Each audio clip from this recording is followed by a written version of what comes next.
I always talk about patience and long-term outlook in order to make serious money in the stock market. However, I make 3x on my money on one particular investment, and I do it very fast every single year. In today's video, I'm going to tell you how you can too get in 3x on your money very fast. If you are new to this channel, my name is Mariusz Konieczny, and I run Microcap Explosions, a website dedicated to microcap stocks, which are pretty much ignored and hated by the investment industry. I also wrote 10 books on investing, one of which is available for a free download at microcapexplosions.com. So make sure you get yourself a copy.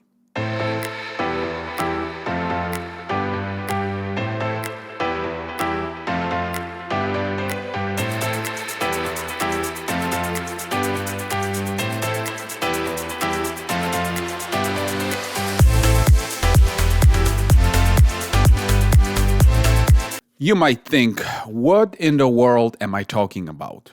How is this a 3x? And how is this a fast 3x?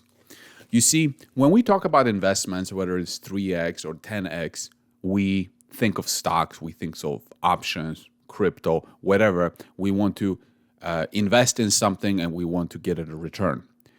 But we forget that sometimes the best return is to do something completely outside of the financial markets. In other words, having your own product. This is the product that my girlfriend and I created. And all you have is a ring like this, okay? It's cut out of plastic.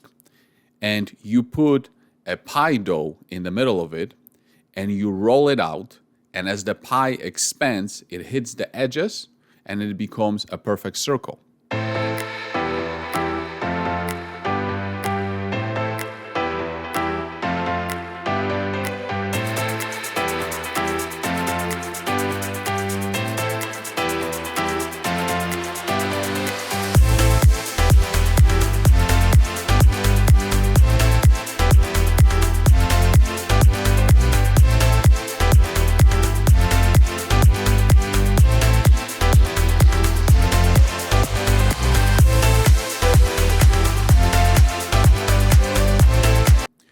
So we sell this product on Amazon, okay? Somebody cuts it for us. Somebody orders plastic, and then the person cuts it with a laser. And then someone else delivers this kind of packaging. All it is a front and back, and it's simply paper cut out into a circle, and I put one side on this side, one side on that side, and I put Scotch tape all the way around it. Once I have about 100 of these, I just mail it to Amazon, and Amazon ships it to customers, so I don't have to deal with the inventory. Now, it costs us about $10 to have one produced, and we sell it for $35. So that's a 3x right there. It's like a stock. I buy this for $10, I resell it for 35. Or 30, whatever. So it's a 3x, easy 3x, right? Now, the problem with this product is that it's not very scalable. There's not a lot of demand for it. We only sell about 100 of these per year. So that's all I can do. Make, $3,000 per year. But what we don't think about ourselves is that this is what we invest in when we invest in businesses, okay? Because how does this operation, how does it look like on an income statement, okay? So first of all, how does it look on the balance sheet? Let's say I have cash in the bank. That's on the balance sheet. I turn that cash into this and this, right? I turn it into inventory. So this is my inventory. And now this inventory, how much does this inventory cost me? Well, I said to you, it cost me $10 per one, right? So that's my inventory. Now, when I sell it, okay, when I sell it for $35, that's revenue, right? How much did it cost me? I already told you, it cost me $10. So it's revenue of $35 minus the cost, right? And then the cost, what is it called? The cost on the income statement? It's called the cost of goods sold. This is the good that I sold. What was the cost of this good sold? It was $10. So revenue 35 minus 10, what is my gross profit? 25. And because I personally don't spend any money on marketing it, there are no expenses. But if I wanted to market it, have people make phone calls or Facebook ads or anything else, that would be in selling, general, and administrative. That would be below the gross profit. It would be operating expenses, and I would subtract that to determine net income, and from that net income, or I would pay taxes, and it would be after tax net income. And this is what companies do. When you invest in companies, that's why you want to pay attention to what are the gross profits, because enterprises out there, all they are is they create multi-baggers all day long, every day. They buy inventory or they manufacture inventory at a certain cost, they mark it up, and then they sell it. Hopefully they sell it for multi-bagger returns. And sometimes it's not multi-bagger returns. That's why you want to pay attention to gross profit margin. If gross profit margin is 50%, then they're getting 2x, right? They're getting 2x every time they buy inventory, assuming it's that they're selling goods. If profit margin is 90%, then they're getting 10x all the time, right? And this is what you are investing in if you're investing in an enterprise like this. It's better than a hedge fund. How many hedge funds can produce those kinds of returns in such a short period of time? And if you look at, for example, businesses such as printers. So they sell you the printer, right? They hook you on that printer, and then they sell you ink cartridge. So on the printer, they are not going to make a lot of money. So their gross profit margin on the printer is not going to be that much. But on the cartridge, they might sell you a cartridge for $100, and it only costs them $1 to manufacture it. So they are 100xing every time on the cartridge. But I'm making this video because I want to show you that this is what businesses do all day long, every day. And some businesses can multi-bag their investments in inventory more than others. And now the same thing with services. How much does it cost them to produce a particular service? And then can they multi-bag it by selling it through revenues?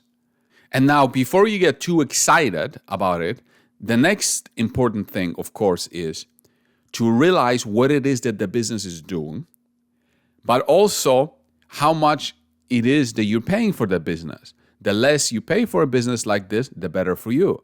So, in other words, you might have a business that can 3x its inventory, 5 times a year, because that's how fast they turn over inventory. But if you overpay for it, then it's not going to do you any good. That's why knowing how to value businesses, knowing how to evaluate them fundamentally is kind of important. When you are young, it might make more sense for you to do your own thing, meaning develop your own products or develop your own services, or maybe go to garage sales and buy something at a particular cost, and then you can sell it for multiple amounts what you bought it for, and build your net worth like this. It might not be going into the stock market. Sometimes the best way to start is, hey, can I go to a garage sale and multi-bag my money like this? Can I go and buy a used car that needs a little bit of repair and multi-bag it like this? Can I go out and flip a house and multi-bag my money like this? It's only after you accumulate more money, then it might make sense for you to go into the stock market, because the stock market is more, you can scale things better. And I know one person that is doing a lot of house flipping, and now he's transitioning or he's not doing a lot of house flipping because he kind of reached like the limit, because in order to flip homes, you have to have a team of people to fix them, team of people to find them, right? And you were limited with how many you can do. But if you only have, let's say, $20,000, $50,000, it's not a problem for you to take that money and flip a house. But if you have $50 million or $10 million, then it doesn't make any sense for you to be flipping houses anymore because you don't get any scale from it. So at that point, it's better for you to actually go into the stock market because you can get better returns like this and you can lever it better. You can get more scale like this.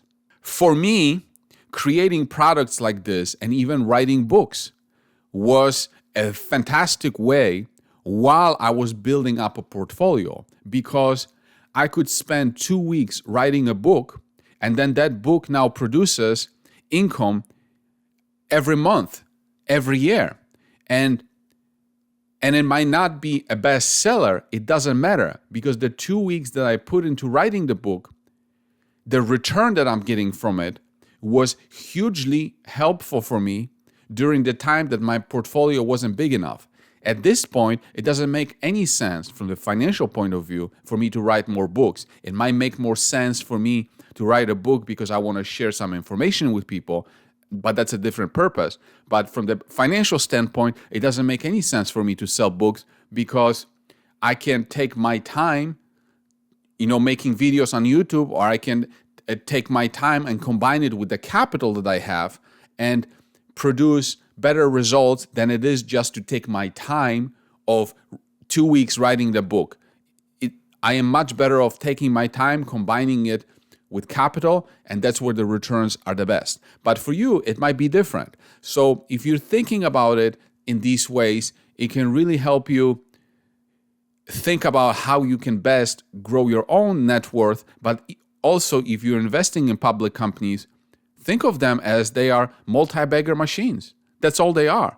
And evaluate them based on that, and then you can make a decision whether they are good investments for you in the long term. So I hope this video was helpful to you, and see you next time.